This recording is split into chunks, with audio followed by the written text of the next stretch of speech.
yamujugumiza gwanga gano ge mawulire agakutuusibwako Live Fishing Company abakutuusako yingini z'amaato ez'omulembe n'epikipiki za Yamaha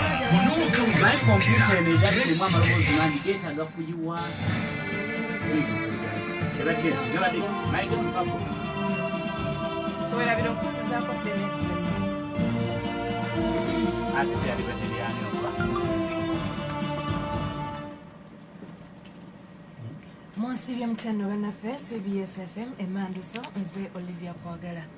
Ng'Obuganda bweteekerateekera okukuza olunaku lwa bulungibwansi era nga gemefuga bw'Obwakabaka bwa Buganda ag'omulundi ogw'ataano mu etaano ku Sunday eno nga 8 wali ku ssomero lya Old Kampala SS Katikkiro Charles Peter Mayiga agambye nti kye kiseera okwejjukanya ku mukabo ogwateekawo Uganda eyawamu.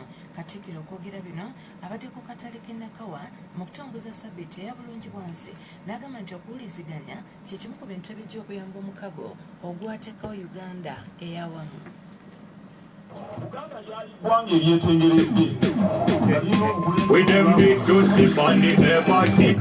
kyokka obwo bwetwaze obwo bwatuggyibwako Abangereza nga bwe mumanyi ate nga 8 Oktoba ne butuddizibwa ate enkeera ku 9 ne twegatta wamu ne twefuga ng'ensi Uganda. Awo nno kikulu nnyo eri abakulembeze abamu bali wano okulaba nti omukabo ogwassaawo ensi Uganda gutambulizibwa mu kuwuliziganya n'okussa ekitiibwa mu ndowooza ezitali zimu bannayuganda ze balina.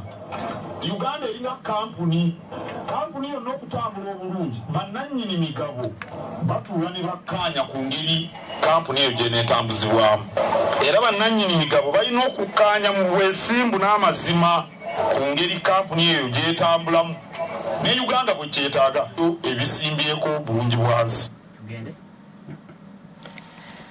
Oyo Katikkiro Charles Peter Mayiga era asoomozeza abantu okwongera okwenyigira mu bulungi bwansi n'okweyonja n'agamba nti endwadde ze bafuna ebitundu 7 ku buli 100 ziva ku bujama. Ye minisita wa bulungi bwansi era ng'avunanyizibwa ku kulambula kw'omutanda Oweekitiibwa Mariam Mayanja Nkalubo akunze abantu bonna okwaniriza Ssaabasajja yonna gy'anaayita ng'alambula emirimu egya bulungi bwansi okutandika n'olw'omukaaga olwa sabbiiti eno. Ate akulira emirimu egy'ekikugu mu Kampala Jennifer Msi mu kitongole kya KCCA agambye nti KCCA yakugenda mu maaso okukolera wamu n'Obwakabaka bwa Buganda ku nsonga z'okuyonja ekibuga. Omwami wa Kabaka atwala essaza ly'Ekyaddondo Kago Patrick Luwaga Mugumbule agambye nti omulamu ogw'omwaka guno gufuga nti amaka amalungi ekibuga ekiyonjo nga gujjayo bulungi obukulu obw'okukolera wamu ku nsonga eza bulungi bwansi. Ate meeya owa division y'e Nakawa Ronald Balimwezo agumbudde abantu abamu abeefuula nti balina ku nsimbi kyokka nga tebalina wadde kaabuyonjo mu maka gaabwe nga n'abamu be bamu ku bakyafuwaza ekibuga n'abagamba nti kino kikyamu. Omubaka wa Sweden wano mu Uganda Pa Rengaj asabye gavumenti ya kuno ekole ennongoosereza mu byenjigiriza by'amatendekero aga waggulu olw'eggwanga lisobole okugenda mu maaso mu byenkulaakulana. Ono asinzidde mu kugulawo nsisinkano ey'ennaku 5 Makerere University ku by'okunoonyereza n'ategeeza ebyenjigiriza bikola kyamaanyi nnyo mu kukulaakulana okw'eggwanga amatendekero nti tegannaba kuwagirwa bulungi ne mu byensimbi. Ye omumyuka wa Chancellor wa Makerere University Professor Barnabas Nawangwe asiimye nnyo ekitebe kya Sweden olw'obuwagizi mu byensimbi mu myaka 15 egy'esse n'obukadde bwa $7 z'agambye nti zibasobozesezza okufulumya ebiwandiiko ebiri eyo mu 300 buli mwaka. Professor Nawangwe era ategeezezza nti ku bayizi 7 abatikkirwa mu diguri ezisooka 3 bafuna obuyambi okuva ku kitebe kya Sweden wali mu Uganda. Minisita omubeezi w'ebyenjigiriza mu matendekero aga waggulu Oweekitiibwa Jesse Muyingo akyomedde bannayuganda abatafaayo kulondoola abantu bapya abagenda mu bitundu byabwe nga bawoza nti kasita beebaka otulo. Oweekitiibwa Muyingo yabadde awaayo ensimbi eziwera obukadde 10 ez'okuyambako mu kusomesa abaana abayisiraamu mu kitundu kye bamunaanika n'agamba nti abantu okwesuulirayo gwannagamba kivuddeko obutemu okweyongera eruweero. Mulaba abantu abajja mu kitundu ennaku zino temubategeera tugamba twebaka otulo ya demokrasi yajja kali akaso ke twakolanga mu lutalo okulondoola buli muntu n'okuripootinga buli yaze mu kitundu tukyabifaako. Njagala tusabire eggwanga lyaffe Uganda, musabire ffe abali mu bukulembeze, musabire nammwe mwennyini bampulisa waliwo ebintu byolaba ennaku zino mulaba ettemu lifuuse maama wange bamutemyetemye ejjambiya bamusiza mwakiwulidde liisi erwana bwezizingirire era abo abatemu bajja bakwata naye mutabamu manyi mukono gwa Katonda abazimba ebibuga bazimbira ku ki naye mazima ddala buli omu ffe nga tusaba essaala buli omu alina kyasobola okukola kulanga ettemu ebintu ebibi wawo buli omu mu abampuliriza muddeyo eka ewammwe bw'ozannya ekitundu ki kulaba ng'ensi yo eri mu butebenge. Ate ye akulira enteekateeka omuyitibwa okuyamba ku baana abo Waswa Tamale Abdukalim yasimye Minisita Muyingo olw'okubakwatizaako n'agamba nti mu kitundu kye abazadde bangi bakyesuuliddeyo gwa n'agamba ku by'okuweerera abaana.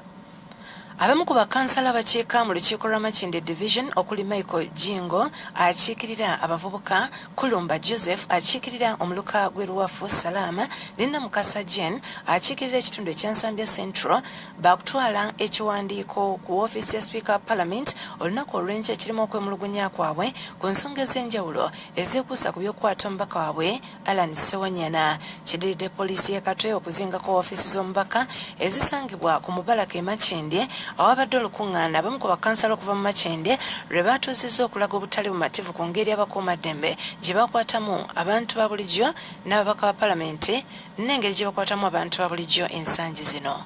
Ffe tujja kgenda bakansala tutwale ekibago kyaffe ku palamenti tukiweeyo abantu baffe beetaaga okuba nga bamanya omubaka gwe balonda teri gikwatako enkya ssaawa emu tusimbula wano. Mu kiwandiiko kyaffe kye tutwalira sipiika mulimu okwemulugunya kwaffe ti ffenna tulina eddembe okwanjula ebiteeso ate okwogera ekiri ku mitima gyaffe n'okulwanirira eddembe lyaffe. Kati eddembe eryatooboddwa lya mubaka owaffe owa MP Alan Sewanyana tulina okulwana bwe batooboledde ababaka ba palamenti ate bwe kinaatuuka ku ffe bakansalas kinaaba kitya.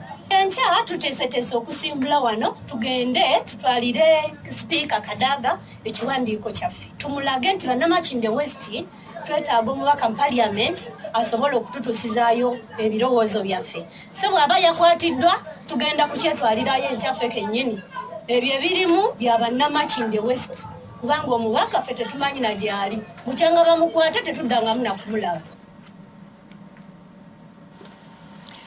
Omwogezi wa poliisi mu Kampala n'emiriraano Emilian Kayima wabula agambye nti poliisi okugenda mu kifo ekyo yabadde egezaako okutangira bakansala n'abavubuka ababadde bateeseteese okukumba mu ngeri emenya amateeka. Abakulira ekitongole ekivunaanyizibwako Bahaji ne Bahajjati abagenda okulamaga e Saudi Arabia bagambye nti basuubira nti amazzi ga Zamzam agaagulibwa abalamazi naye ne batasobola kugaleeta bwe baali bakomawo baakugafuna sabbiiti eno. Abalamazi tebasobola kuleeta amazzi aga Zamzam nga bagamba nti gavumenti ya Saudi Arabia yabagaana wabula ssaabawandiisi w'ekibiina ekyo Sheikh Zakaria Kiwalyanga agambye nti obuzibu bwava ku nnyonyi gye baapangisa naye kati bwagonjoddwa.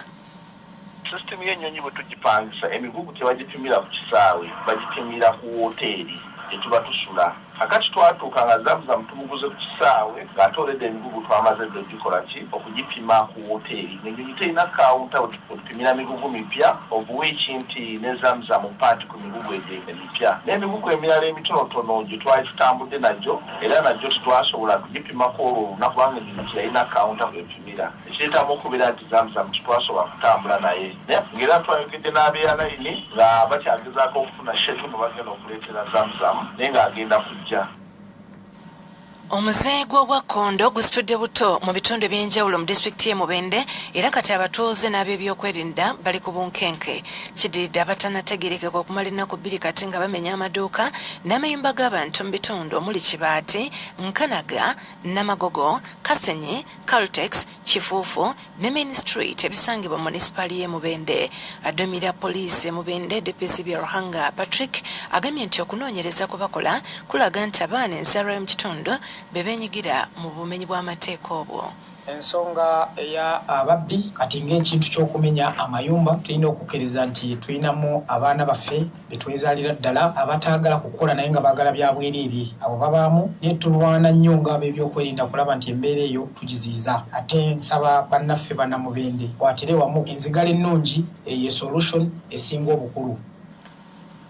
Atuliriza katumalirize n'ebweru w'eggwanga abantu abasukka 20 be battiddwa n'abasoba mu 10 ne bagendera ku bisago eby'amaanyi mu kubwatuka kw'amasasi e Las Vegas.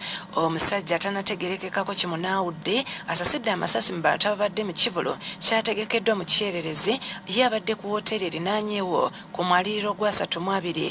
Ono nno poliisi nayo etegeezezza nti emukubiddewo amasasi agamugye mu budde nga tannayongera kutta balala wabula ne gye buli eno ekyanoonya omukyala munansi wa Asia agambibwa nti abadde wamu n'omugenzi ono. Ge g'obudde buno sigala naffe ku CBS FM Emanduso.